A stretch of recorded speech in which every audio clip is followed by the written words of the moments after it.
Fala meninada, tudo bem com você? Eu quero saber como é que você está, como é que está o isolamento social, como é que está a sua mente, como é que está a convivência familiar e principalmente como é que está o seu estudo, sua rotina de estudo. Lembrando, viver um dia de cada vez, mantém seu ritmo. Você está fazendo as listas de exercício? Eu estou mandando as listas. Você pode pegar todas as dúvidas. Anote todas as dúvidas. Quando a gente voltar com as aulas presenciais, nós vamos tirar todas elas. Mantenha sua rotina de estudo. Lembrando que nós estamos agora vendo o período colonial brasileiro, principalmente ali no século XVIII.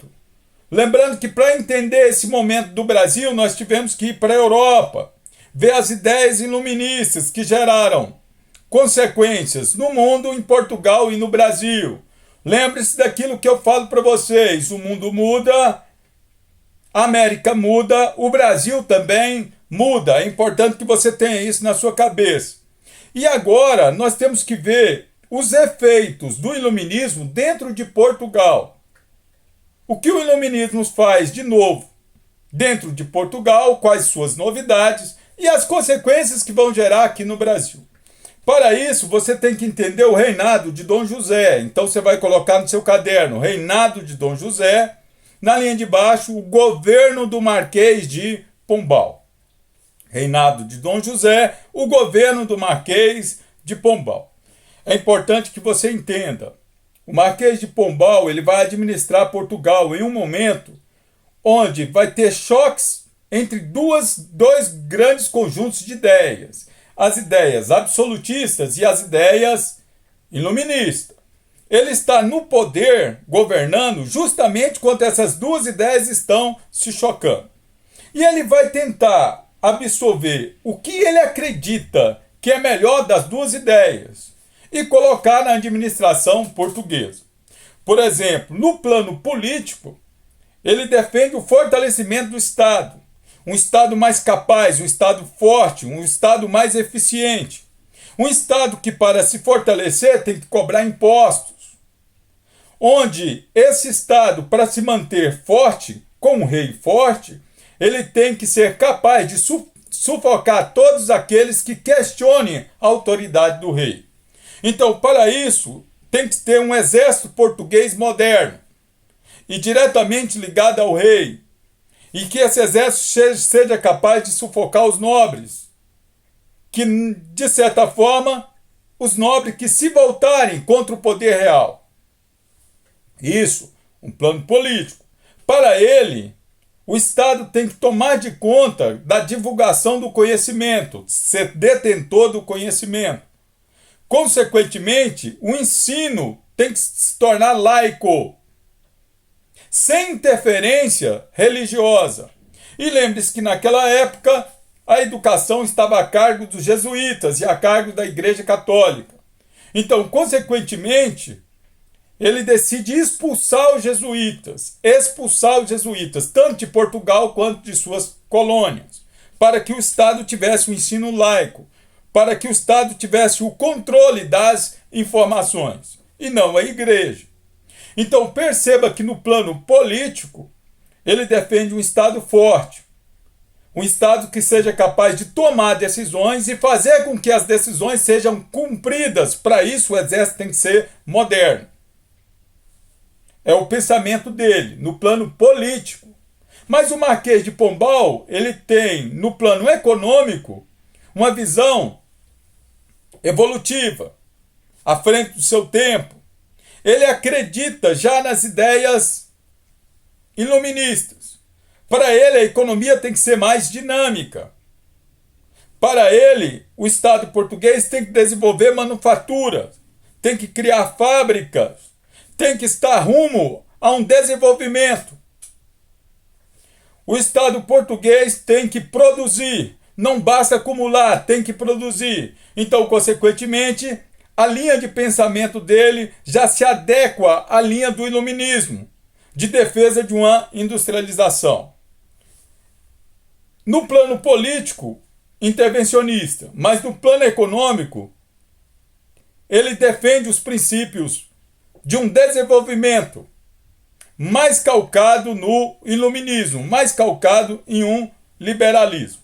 Então, consequentemente, o Marquês de Pombal ele vai coexistir com essas duas ideias, tendo práticas tanto mercantilistas quanto práticas liberais.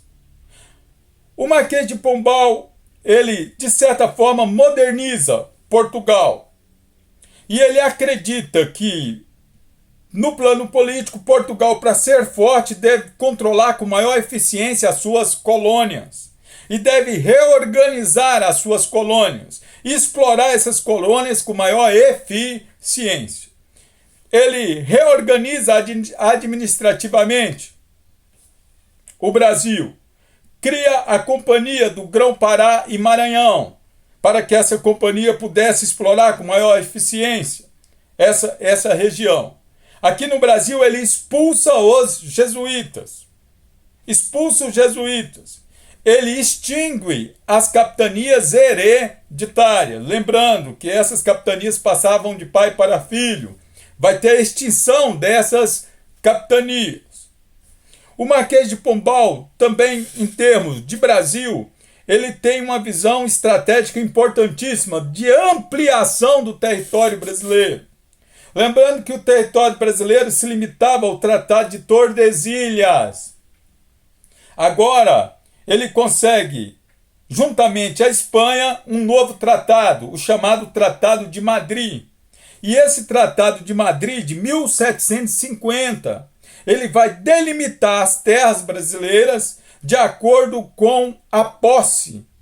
Até onde os portugueses tomaram posse, construíram fortes, tinham interesses econômicos, fortes militares, até onde os portugueses conseguiram adentrar o território, pertenceria a Portugal. Consequentemente, ele faz com que o território brasileiro tome uma dimensão continental, sendo praticamente o território que conhecemos hoje sem o Acre. Então ele aumenta a pujança do território brasileiro com novas terras, águas, fazendo com que o Brasil se torne o maior país em espaço territorial da América do Sul. Um país de dimensão continental, tanto norte-sul quanto leste-oeste.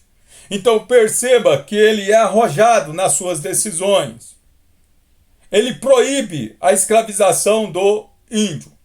Ele expulsa os jesuítas, mas ele proíbe a escravização dos índios. Aqui no Brasil ele também proíbe o desenvolvimento de manufaturas.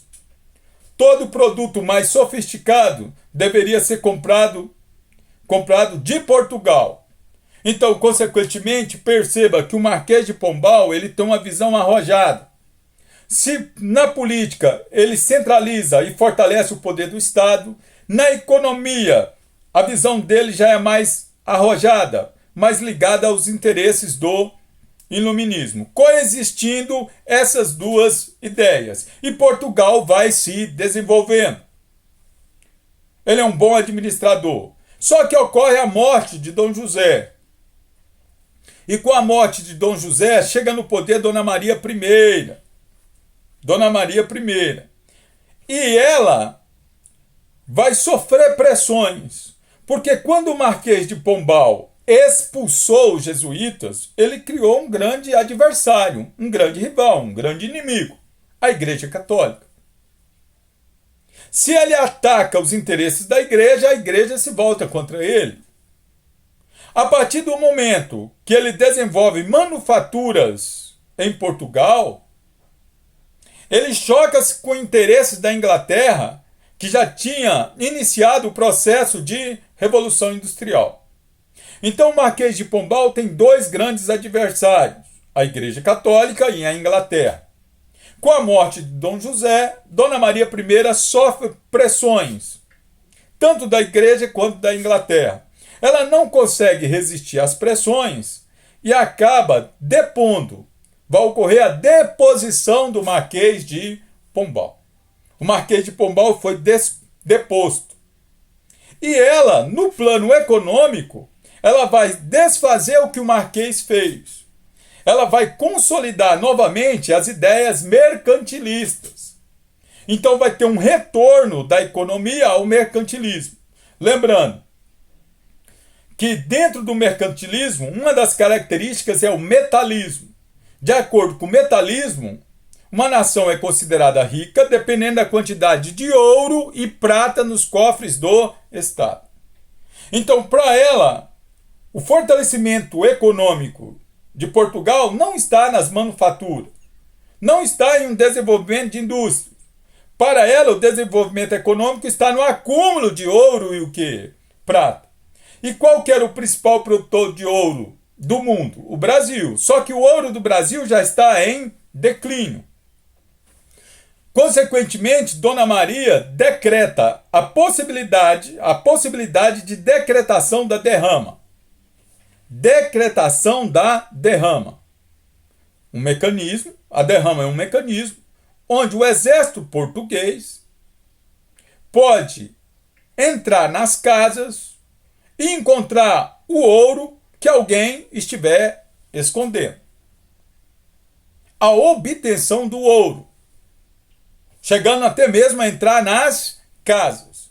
Tudo isso colocou um medo muito grande na elite brasileira, com medo da possibilidade da derrama. Lembrando que a elite brasileira colocava seus filhos para estudar na Europa.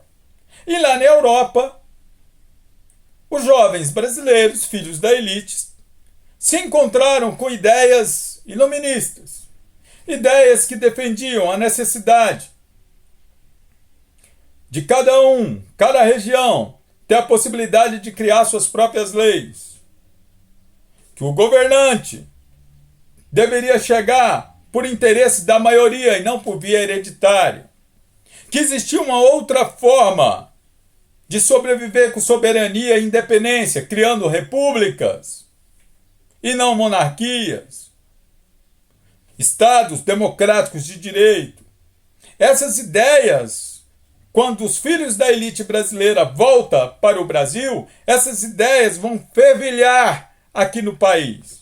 O medo da derrama, o medo de uma intervenção do exército português aqui no Brasil, faz com que alguns líderes comecem a acreditar que chegou o momento, chegou a hora do Brasil se separar de Portugal.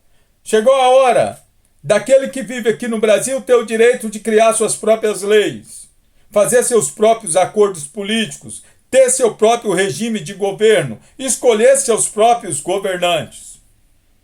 Essas ideias iluministas começam a ferver e fazer com que a população da elite brasileira pensasse em um processo de separação. Consequentemente, uma das principais consequências vai ser a explosão de revoltas